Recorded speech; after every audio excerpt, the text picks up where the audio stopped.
when you're in medicine, there is this expectation, or any STEM related degree, I think, to be that nerdy quintessential woman who does not have personality, does not wear makeup, can't do this and this. I mean, I'm also creative, right?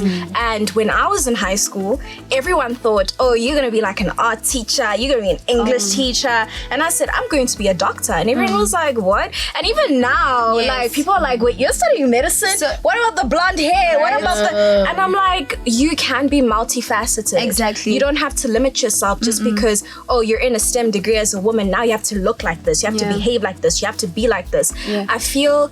Black women especially, you have all these limitations imposed on you and you're constantly just being told how to exist, let alone how to even thrive in your career of choice. You understand what I'm saying? That whole thing of like survival to thriving. For a lot of people, getting into career is like, now I want to thrive. But for us, we're like, we want to survive. I want to keep the spot. I'm trying to survive. I'm fighting for my life. But I think... That's what she said.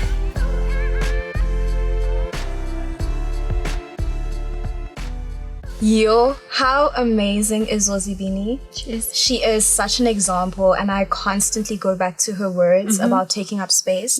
And I think they are particularly profound for us because we're a Black woman and she's a Black woman, especially a dark-skinned Black woman. So hearing that from her, especially unapologetically, that you should take up space, you should cement yourself. I don't know, for me, it just sticks. What do you guys think?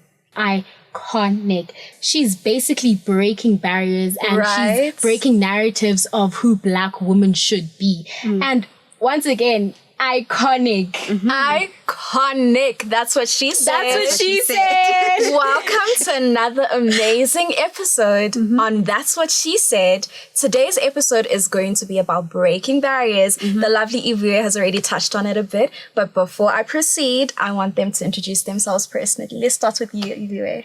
Hi everybody, my name is Iviwe Nonhlanhla from Parktown High School for Girls, and I am a sports enthusiast, okay?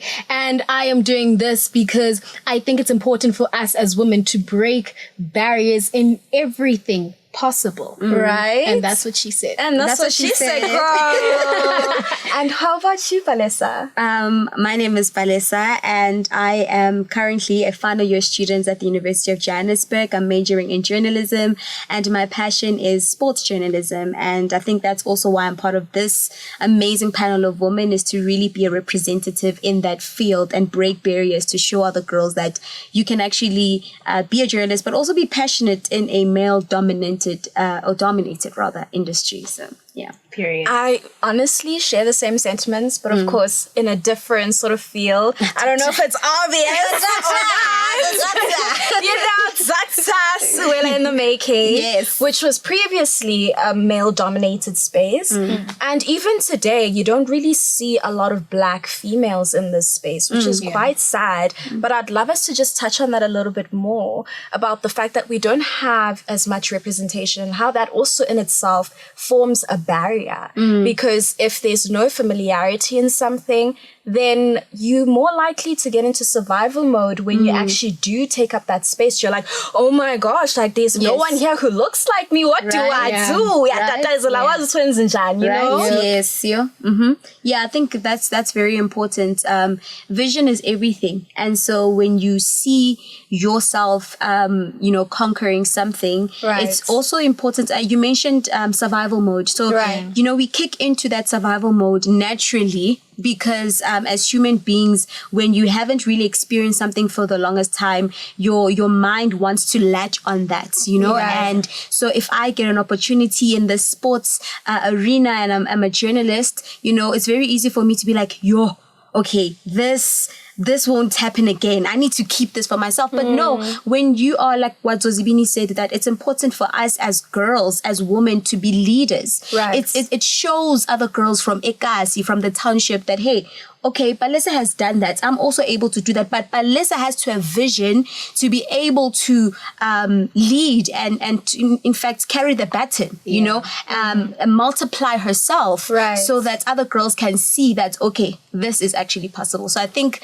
vision, seeing yourself, being able to mentor other girls, mentorship, leadership is so important so that others follow after you and are able to continue to break these barriers. I love what she's saying, especially if we go back to Zozibini and just the climate of when she entered the Miss SA space, her breaking barriers in terms of her Afrocentric hair, embracing it. Whereas pageantry for a very long time, Miss SA almost upheld these Eurocentric beauty standards of having straight hair, lighter skinned women having preference. And so the fact that she paved the way in terms of she's a dark-skinned woman and embraced her Afrocentric hair, did not want to conform. I think that is so powerful too, in that authenticity and just being brave enough to not conform to what they've told you, the narratives they've told you as a Black woman, and just saying, well, this is my story. I'm going to rewrite it in the way that I take up space unapologetically. Yes. You hear me? What do you think, Iviwe?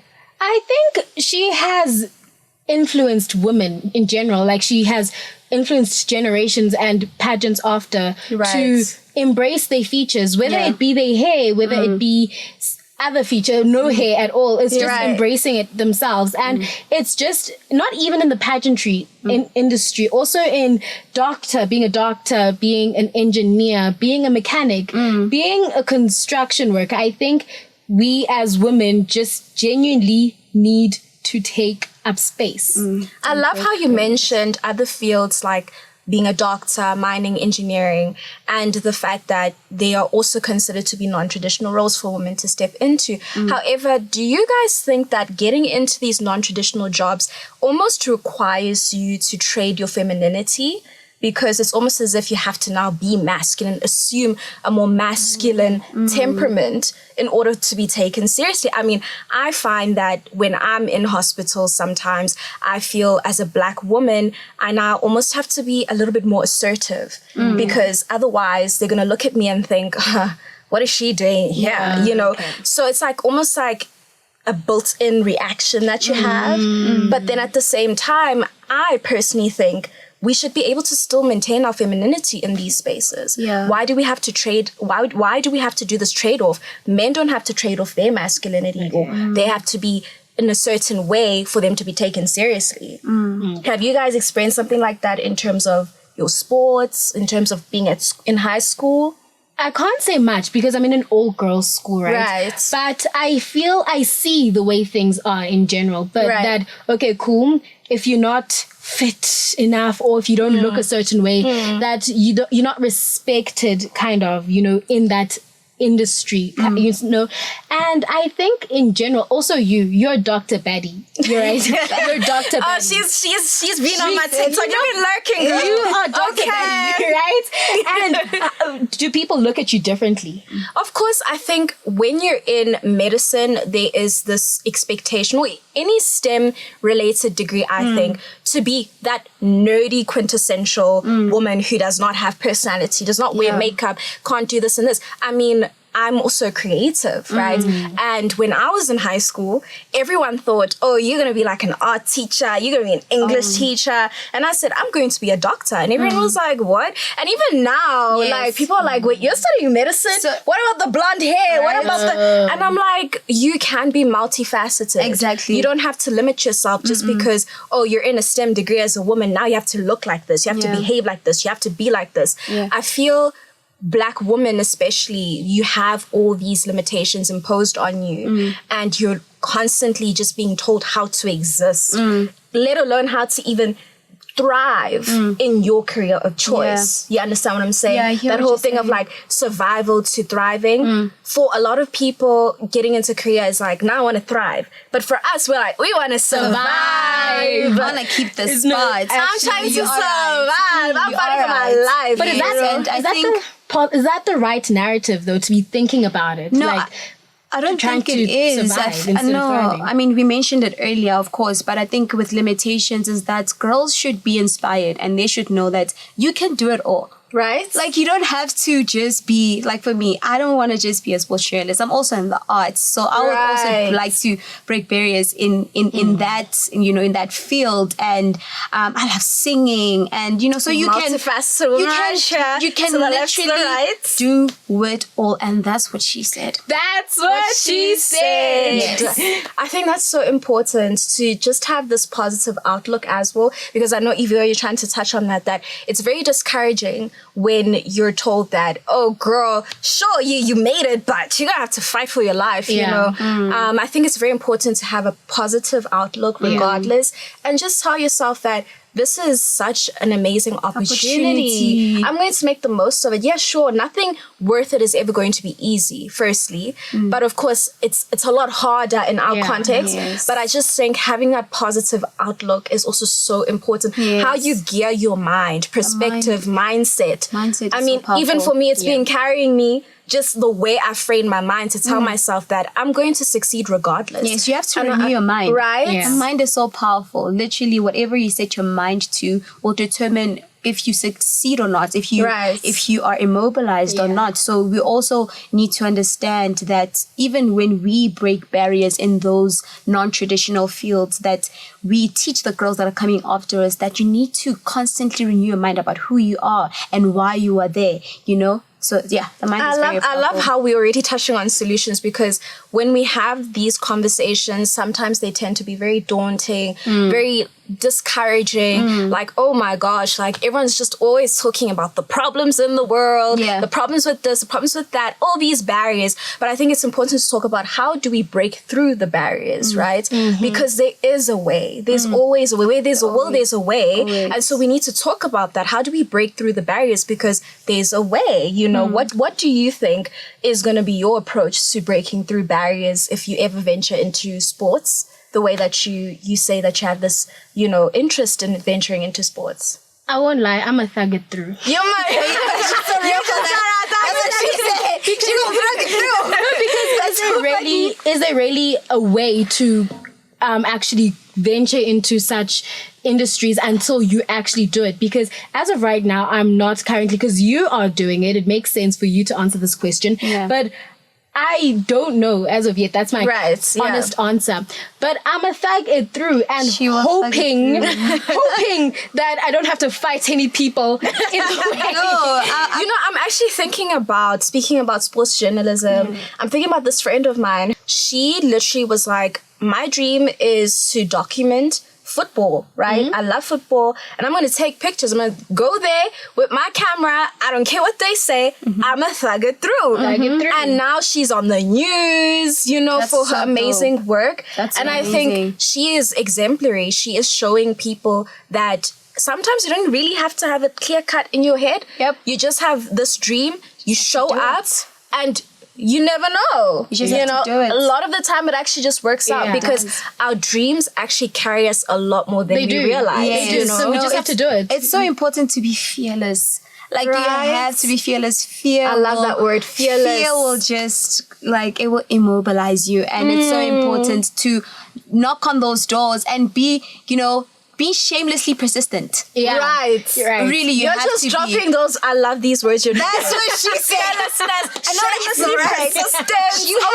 You have to be shamelessly persistent, because as a girl that comes from Ekas in the township, we don't get these opportunities. Like, you don't see, like, if a teacher asks you, I was asking my niece actually yesterday, like, what do you want to do? And then she said that she wants to sell cars. Just yesterday she said she wanted to be a teacher. She said she wanted to be a chef, and she also said she wants to be a doctor. So my nephew was like, that's going to be impossible. Immediately, I said, you can do it all. If you wake up tomorrow and you say you want to be a mechanic, you can do that. You have to be fearless. You have to be shamelessly persistent so that you can break those walls and then show other girls coming after you that, Palesa is on TV. She's doing this thing. She's passionate. I can also do it. Representation is so important. I think it's that whole thing of also social conditioning, the way our society is set up, right? The way that we are immediately taught how to perceive certain things. And I think a lot of unlearning needs to be done individually and even as a society, right? Because you just said your nephew immediately decided to impose a limitation on her. But he's been socially conditioned so to do so already. So there's a lot that we need to unlearn. I mean, even with me, I had to unlearn a lot of the narratives I had been fed by other people. I had to unlearn a lot of the limitations people tried to impose on me, telling me that, oh no, you're gonna have to focus on one thing.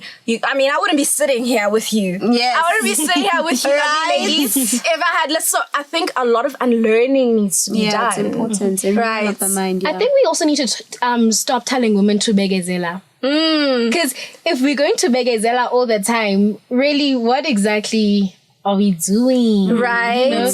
Like, we can't always be, what's the word?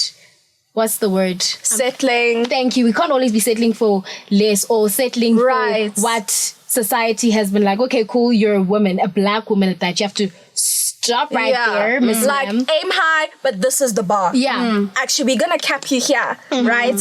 And that's the thing. And then we begezela. We're like, oh, while they cap me here, I'm not gonna aim as high anymore. But it's important for you to say to yourself, hey, I aimed there. You didn't cap that white woman who aimed up there. So I'm not gonna begezela for that because I know that I can do it. I know what I deserve. You know, I deserve a fair chance at this too. I deserve to have that shot at it too. Yeah, it's important.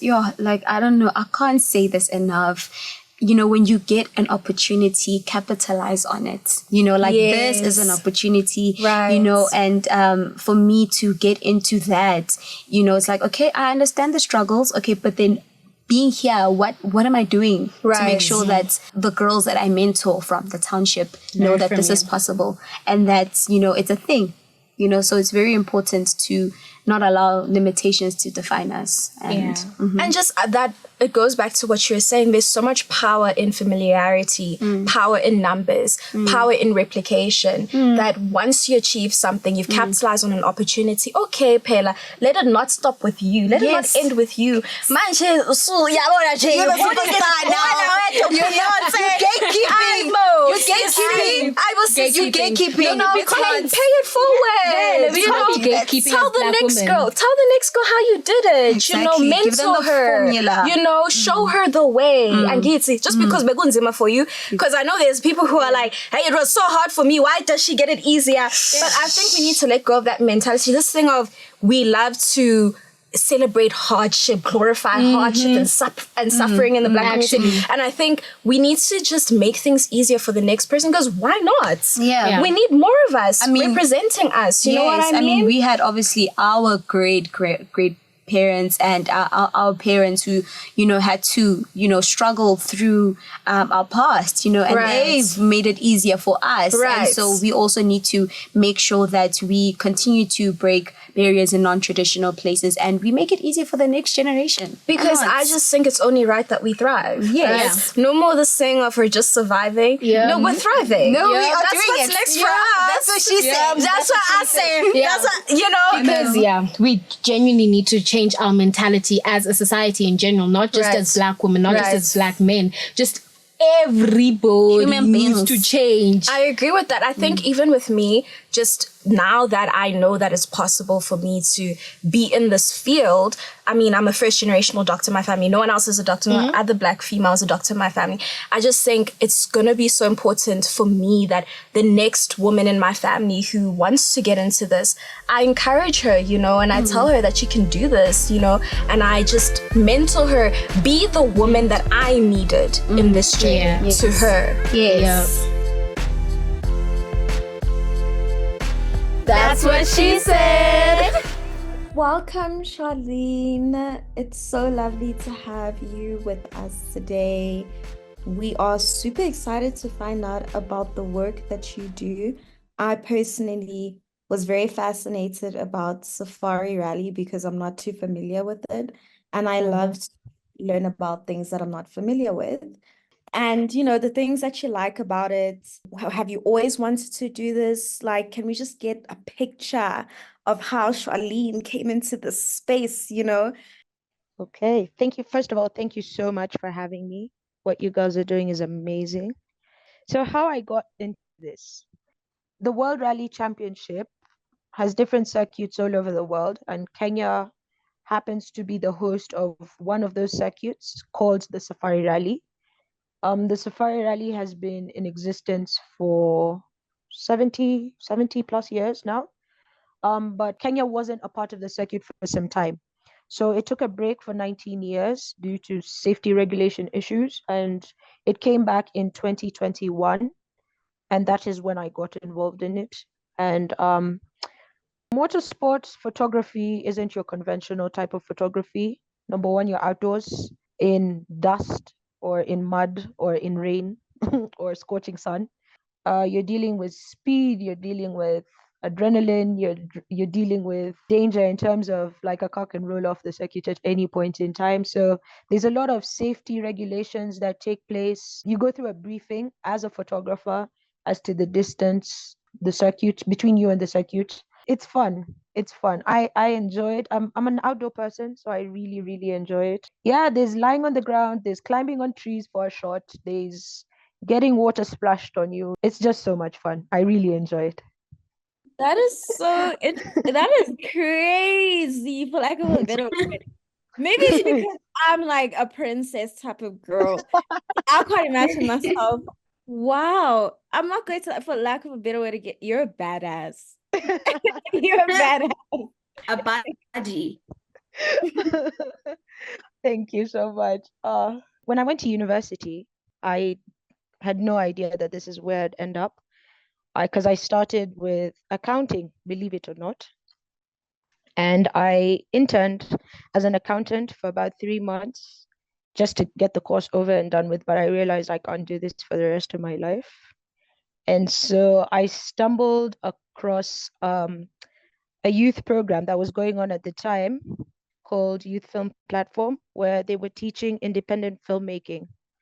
So I did that for 9 months and graduated. So I started with film writing. I wrote 2 films for Africa Magic that got commissioned. And then I started getting interested into camera work. But when I actually look in hindsight, photography was something that I was always exposed to as a child. I had family members who had cameras, and so during family functions, they would let me carry around the camera bag for them and show me how things work. But we used to use film back then, so I would always play around with the camera. And unfortunately, once you open the camera and expose the film to light, all the photos disappear. So I went through that a few times, but eventually learned that I shouldn't be doing that, and learned how to take photos slowly. And I started capturing like family events, and then began my own company, which is called Storyteller Pixels. And that's how I started now getting more involved into now client-based events and corporate events. And now I do documentaries, motorsports, and weddings once in a while. Well, that's amazing, especially how you're saying that you started off with accounting. I admire your strength to push through that and go after what was really in your heart. I'm going to hand over to Palesa to ask you a question. I actually thought that I would be a pediatrician. So I thought I wanted to be a doctor because of those, traditional career paths, and we're not obviously exposed to, other careers. So it's very interesting that you said that, and I'm inspired by, the work that you do, Charlene, especially as a young South African woman. I know obviously going for an unconventional career was not easy. So what challenges have you experienced? Have you also been able to overcome those challenges? I think the challenge number one that I have gone through is like, obviously it's more male dominated, especially being behind the camera. There are not very many women who are behind the camera in our continent. In sports, most women tend to be the editors.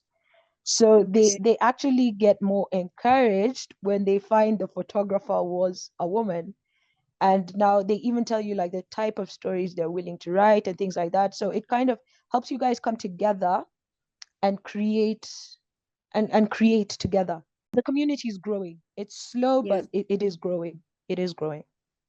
I love that you specifically mentioned how you're breaking barriers as a woman who is taking up space in a male-dominated career. And so I just think it's so important for us to see real life examples, women like you. I will leave the next question. So what do you think, Charlene, your work, rather, why do you think your work is so important?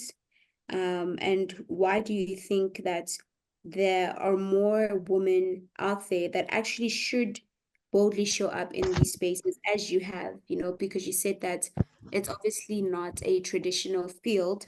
So why do you think that girls and women should actually show up boldly in these spaces that are traditionally male dominated? Being bold, you should do everything with boldness, number one. Let's Yeah. start off there. So when coming into this now, it creates a community to show the young women that anything is possible. In Africa in general, our generation suffers a lot from lack of job opportunities. So creating your own opportunity in this world, your own space, is very, very vital. So coming into a space which is not necessarily saturated by women, it creates more opportunities for other people behind us to come and take up those spaces. As long as they see somebody has started, they are willing to come and do it, or they will be able to come and do it. I mean, I feel like even things like funding will become more available in such spaces. What advice do you have for young women who are afraid to get into a male-dominated space? Like they're just afraid to do it. What would be your advice to those young women? There's greatness on the other side of fear. That's what I always tell myself. Being bold enough, being fearless, being having that faith that it's gonna work out one way or the other. That's the only way you can live this life. Yeah, because fear is a hindrance at the end of the day. So you just have to have the faith that it's gonna work out. And there's nothing wrong with trying. That's what I always say. There's nothing wrong with trying. Even when I was getting into motorsports, it's the most male dominated genre of photography that I know of in our country at the moment. And so just because you love something, let that be your driving force. I love it, so I'm gonna do it and hope and have faith that it's gonna work out and keep going every single day. Wow. You dropped some gems, Charlene. I'm not going to lie. She Like really I did. was taking notes, like I'm just here taking notes. Like some quotes that I feel like I should be sticking up in my room. Like always be bold. There's greatness on the other side of fear. Having faith that everything's going to work out, and there's nothing wrong with trying. Yeah. I don't know, like it's simple words, but I think they're so impactful. And my last question to you is that what support do you think young women should get so that young women getting into unconventional careers like the one you're in becomes a norm as opposed to this anomaly and this rarity? I think your support from home, number one, is very, very vital. In as much as like when I told my mom I was going to stop doing accounting, she asked me, what are you going to do? And I was just like, I don't know, but I'm going to figure it out. And she actually gave me that space to figure it out. And when I did, she also, things obviously didn't work out immediately in terms of like money and things like that. But she gave me time to nurture my craft. And when the money did start coming in, she was excited with me and for me. So having that support system at home is very, very important. Also, I think as we do go out there, we need to be able to be willing to learn, to just sit down and watch, even if it may not be another woman, because I mean, like for at least I'm here now to be able to do this for younger girls. But in my situation, I actually just had to sit down and watch the guys do it and be willing to tell them to teach me how to do this. And now be able to replicate and again have that boldness to actually implement what I have been taught. And then just creating a community of good friends. Like you're able to switch off the career and just have fun and be comfortable being yourself, so that when you do go out there, you have the confidence to do what you do. Well, thank you so much for sharing with us. I think this conversation has been very insightful and you're really inspiring. Thank you so much for being who you are and stepping into your dream career so fearlessly. You're paving the way for a lot of girls and young women out there. Thank you so much for having me. What you girls are doing is amazing. And I hope you continue to impact other people your age and even older.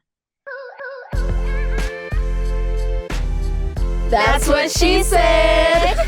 Thank you so much for your time. We wish you the absolute best. Yes. Keep doing your thing, girl. Yep. Wow, that was actually so insightful. Yeah. Right? How amazing is she? Yeah. Yeah. And she's breaking barriers for women in the future. And I think she has a lot ahead of her. She will do absolutely amazing things.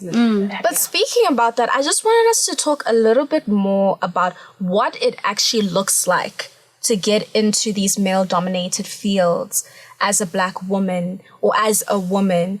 What are the barriers really? What are we talking about here? You know? What do you guys think about that? What comes to mind? For me, what comes to mind, and I think I'll probably throw you into this question actually, is funding. True. In schools. No, true. When it comes to like sports and all of that. Right. Yeah. No, true. Because as I'm in an all-girls school, and I can see the way all boys schools events are funded, sports are funded, equipment is funded. And I think we as girls don't have necessarily as much as they do. And that's a big problem because we live in a capitalist society that genuinely works on money. We can't just play for free. Right? Like, you know, and we need to have the equipment that the boys have, and we need to have the proper training. So it's like boys are invested in more than we are as girls. And I think that's something that needs to change. A lot of it is also illusion optics. They love to say, oh no, it's because there aren't a lot of women who want to even get into these things. But it's like, yes, they do, but they don't thrive because you're not supporting them. Yeah. You know, you're not funding them and they don't get as much showtime either. So it looks like that there aren't these teams of women who are aspiring into sports or whatever, but it's actually not the case. They are there, they exist, but they're underfunded. You know, they're not getting as much showtime. And I think that's a very important point, right? Another space where you see this also, you know, is in leadership. Right. And I think that's part of also what feminism is trying to vouch for, is the fact that in actual leadership roles, there's not enough women, right? And that is because even when they do get into leadership roles, they're ostracized, right? They have to do certain things that maybe men don't have to do to get into leadership roles. Yet they have the expertise, they have the qualifications, right? So it looks a lot different, a woman trying to get into leadership versus a man trying to get into leadership, right? Yeah. You know, it's important that within the townships, there are mentors, you know, the township that there are mentors, not just in careers, but in life in general, that you can have a sister, you know, from another mister, you know, that you can imitate, that you can model after. Leadership is so important in this nation because social media, the standard of leadership, it actually, you know, sells women as just these, you know, sexual symbols. You know, there's so much to a girl and to a woman, you know, than just her, you know, degrading herself. Right. You're only valid if you show sexual favors, if you show. And there's just so much that women and girls offer. And that's why leadership is so important. And yes, you are achieving. I'm doing great as Palesa, but then what am I raising up a generation after me, you know, that I can help and I can teach and I can say, hey, you can achieve this, that. You don't have to, I don't know. When you have that vision of, I'm not just here for myself, but I'm here to pave the way and to break barriers, you will change the world. Really, you will. And that's what she said. I think, what she ladies, said. we are going to be unapologetically showing up in our various fields. Yes, exactly. And we want other girls watching us to also do the same. Break Yes. those barriers, Do girl. it. Don't let them tell you anything. Yes, I mean, don't let look them at tell you Beyonce. can't. Look at Beyonce. She's breaking barriers every day. Beehive. We have a beehive here. Don't mess with She the went beehive. from president to ripping Beyonce. Don't mess with the beehives because we will sting. And that's what I am saying. Okay, let's make it more sweeter. Let's make honey. Let's make honey. Hey, let's not be stung. Yes. There's sweet on this Let's side. just say that, yes, Beyonce is exemplary. You know, that country album has really, broken barriers in itself, right? Yeah, exactly. I love that she brought her up. And I think, once again, there are actually so many women, Black women, rising up to the challenge. Yeah. And now it's up to us to follow, you know, and to, just keep showing up. And keep the train going. Keep it moving. Yes, let's keep it moving. Do you want me to release a country album? Do you want me to release a country album? Okay, wait. Hop on the train, ungazusale. Yes. And that's what she said. That's what she said. Thank you so much for tuning in on this amazing episode of That's What She Said with my lovely ladies, Palesa and Iviwe. I hope to see you once again on the next episode. Please like, subscribe, and share. Yep. And that's what she said.